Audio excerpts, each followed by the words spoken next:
Hello YouTube, this is Let's Talk Horror and welcome back to another video. Okay guys, so today is the day Welcome to Derry is here. This is a show that I've been excited about since it was announced in like March of 2022.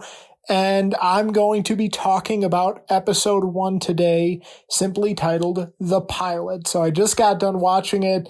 I'm going to come right out and say it. I thought this was a fantastic way to start the season. I'm really happy with what we've got so far. It wasn't perfect, but I'll get into my thoughts there. But I'm excited for this show for a multitude of reasons. And I think it's a very important show for a few reasons. One is obviously, it's another chapter. It's another piece of media for a major horror icon in Pennywise and the world of It. And yet it still is a part of the book. If you haven't read the book, in the middle of the Losers Club story and the main story of It, there's these Derry interludes from the diary of Mike Hanlon. And they tell the story of previous Pennywise cycles. And I always thought, having, read the book nearly a decade ago and then reading it for a second time here recently, I always thought that would be an interesting thing to explore. And that could almost be its own movie in some ways. And I'm glad they made this not only a movie, but a show. And I actually think as a show, it could maybe work a little bit better. So that has always excited me. And of course, just being another chapter for Stephen King's most famous story, Stephen King's most famous horror villain, arguably, is really cool. The other reason why this is important is because, Andy Muschietti's kind of reputation, or at least his version of its reputation, is kind of on the line here. It 2017 satisfied most people, it seemed like, including myself. I look back at that. I was a little bit disappointed with it coming out of the theater, but now that I look back on it, as I said in my review, I actually think of it as a damn good adaptation of it. One of the better Stephen King adaptations overall. And I think that's how most Stephen King fans and most horror fans feel. Now, I haven't released my It Chapter 2 review yet. Yeah, let's just say the reaction wasn't quite as rosy for that one. In fact, that left quite a bad taste in a lot of people's mouths. Now, here we are with Welcome to Derry, and I feel like whether this show succeeds or fails is going to determine how people really feel and the prevailing feelings people have and the general horror community has about Andy Muschietti's It universe. So it's obviously big for the reputation of his It adaptation. The other thing that it's big for, which has nothing to do with It, is Brad Caleb Kane. If you don't know, yes, he is the showrunner behind Crystal Lake. And the only other show that he's been a showrunner on is Welcome to Derry. So this is obviously his first show being the man in charge, being the head honcho. And if this thing crashes and burns, it's obviously gonna spoil some of the hype for Crystal Lake. And meanwhile, if this thing, really takes off and gets good reviews, which it seems to have early on, then the hype for Crystal Lake is going to just be even higher. With all that said, guys, I just wanted to go over why I'm excited for this, why I'm intrigued for this. Yeah, I'm going to say it. Coming out of this episode, I really, really enjoyed it. So we're going to dive into that right away. And I just want to say, guys, one more thing. I will be discussing spoilers in this video. So please, if you have not seen the first episode of Welcome to Derry, stop this video right here.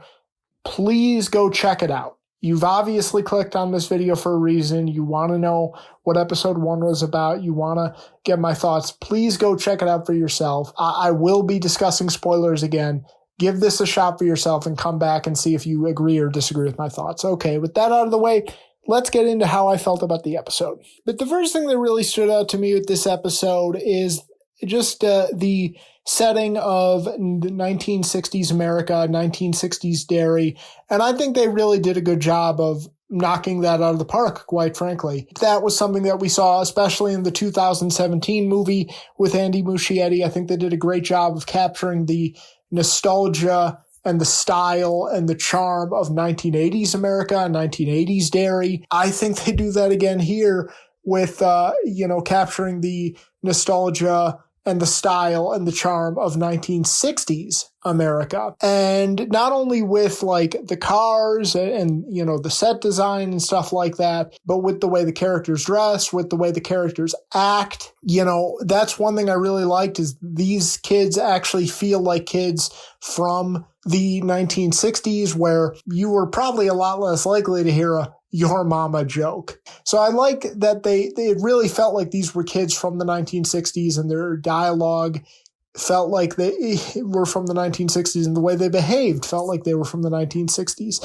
But the other thing that this show is going to explore, it seems, is the societal fears and anxieties and problems of the 1960s that maybe couldn't be explored quite as much in the 2017 movies. It was referenced a bit in the 2017 movie. This one really has a chance to tap into the fears and the anxieties and the traumas of, you know, early 1960s America. That's one thing that's come through a little bit in some of the early reviews, and that's one thing I really like, and we saw it in this first episode, whether it be, you know, racial tensions that kind of get explored in this first episode, you know, in the civil rights movement, or whether it's, you know, the Cold War and the development of nuclear weaponry, what was going on there, or the trauma and the aftermath of World War II and all the events there.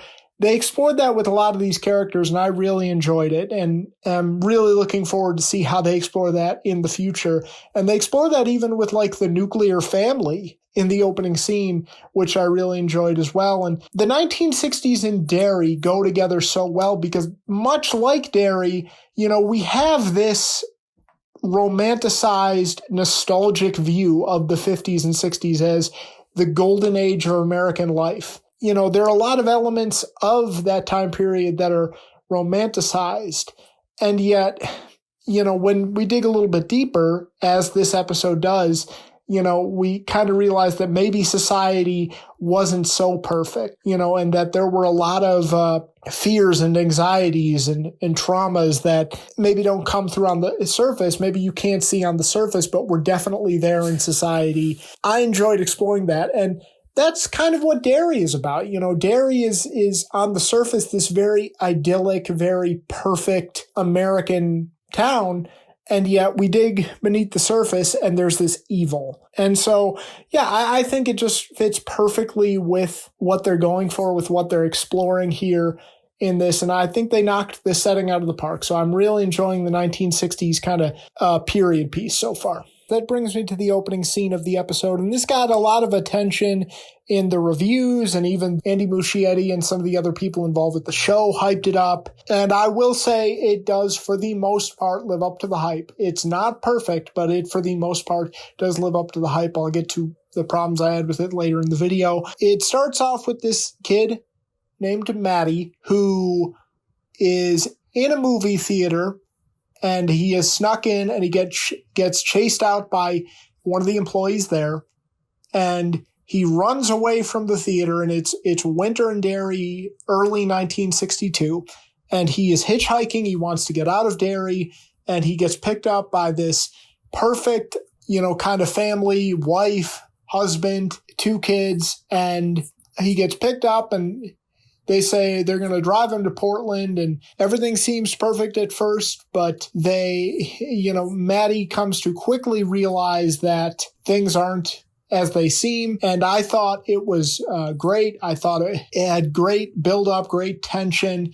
It did kind of get spoiled by the trailers a little bit, but it was cool to see Derry in a winter setting. I thought it was very creepy. Again, had great build-up, great tension. They even kind of confirmed this, that once again, this is kind of commentary on the perfect nuclear family of the 1960s that we all imagine, that, on the surface, everything could look so perfect. The wife, the husband, 2 kids, but as we see in this scene with some of the dialogue, not everything was as perfect as it seems. Not everything was as happy as it seems. And of course, there's some commentary on the Cold War and the fear of nuclear weapons. And the Pennywise form that is taken in this scene is pretty fucked up and pretty bold and pretty creepy as well. So yeah, overall, I thought the opening scene was great. I thought it lived up to the hype for the most part. And it was, again, another cool way to explore those societal problems and societal fears that existed in the 1960s. And it was a great way to kick off this Pennywise cycle, which